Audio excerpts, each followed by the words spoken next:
La crisis constitucional que actualmente vive el Perú es un reflejo más de las acciones de la compañía multinacional Odebrecht en América Latina. Allí lo que encontramos es que esta compañía permeó a través de distintos actos de corrupción los distintos órganos del poder público en Perú, en particular lo que fue su presidencia y infiltrar a distintos actores del Congreso peruano. En ese sentido, entonces, digamos, el Congreso peruano, que está dominado por la oposición al partido que está en la presidencia actualmente, pues se ha dedicado a torpedear los actos del actual presidente Vizcarra, así como del anterior presidente Pedro Pablo Kuczynski, con la finalidad entonces de mantener un estado de cosas que lo favorezca. En la actualidad, entonces, lo que se encuentra es una crisis constitucional en la cual el presidente Vizcarra disuelve el Congreso y este a su vez intentó declarar vacante la presidencia por incapacidad moral del presidente. Bueno, lo que está ocurriendo en la actualidad en el Perú se puede interpretar como finalmente la erupción de un volcán que venía en actividad constante y progresiva, alimentado por los problemas institucionales y de corrupción que surgieron entre las empresas constructoras del sector privado y las entidades del sector público. Lo que ocurrió el pasado lunes 30 de septiembre fue que el presidente Martín Vizcarra se vio en la necesidad de dar un mensaje a la nación y de disolver el Congreso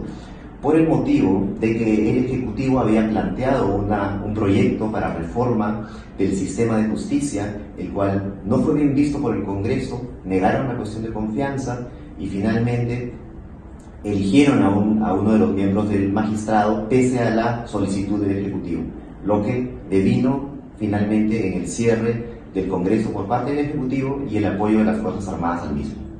Las consecuencias que se generan pues, son dos. En primer lugar, el Congreso intentó designar un reemplazo al presidente Vizcarra en cabeza de la segunda vicepresidenta. Sin embargo, ella decidió no aceptar este encargo y el presidente Vizcarra sigue en funciones.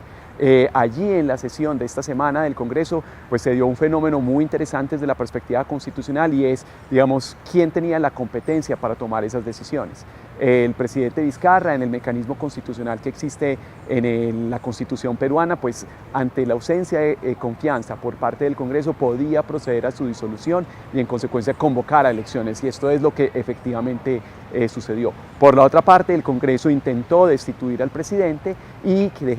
generar un reemplazo temporal mientras decidía si convocaba o no a elecciones. Entonces, en ese orden de ideas, pues en este momento el Congreso está disuelto, el presidente sigue en funciones y seguramente se van a convocar unas elecciones generales pronto.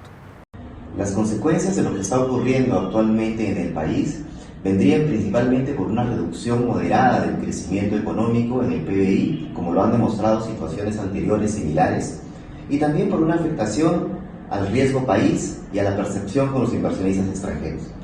Sin embargo, a partir de una investigación aún no publicada que estamos conduciendo en la Universidad Católica, sabemos ya que las crisis políticas, más que las crisis económicas, son las que fragmentan la red corporativa de poder e influencia en el país. Cabe esperar entonces que la red, después de esta crisis política, quede fragmentada y algunos actores importantes queden sin participar de la misma, donde los principales grupos económicos y empresas familiares que controlan el país incrementen la asimetría de poder e influencia que tienen en el gobierno corporativo peruano. Los que seguramente ocurrirá es que finalmente se convoquen unas nuevas elecciones que cambien completamente el panorama político en el Perú y eventualmente generar allí un escenario de estabilidad. Sin embargo, mientras dura esta crisis constitucional, pues está la incertidumbre que efectivamente se haga efectiva o no la destitución del presidente Vizcarra o que éste efectivamente pues pueda posibilitar la disolución del Congreso y en ese sentido, como lo mencionaba, pues convocar nuevamente a elecciones.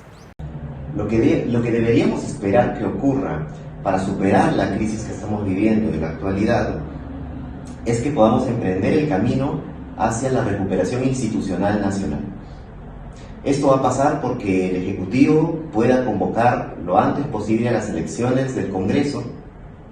y que además también tengamos un proceso transparente y por otro lado un ciudadano informado de todo lo que conlleva su voto libre pero también responsable y con la información suficiente para elegir el destino del país. Con esto esperaríamos que progresivamente, porque va a tomar tiempo, podamos recuperar la confianza a los ojos de los mercados extranjeros.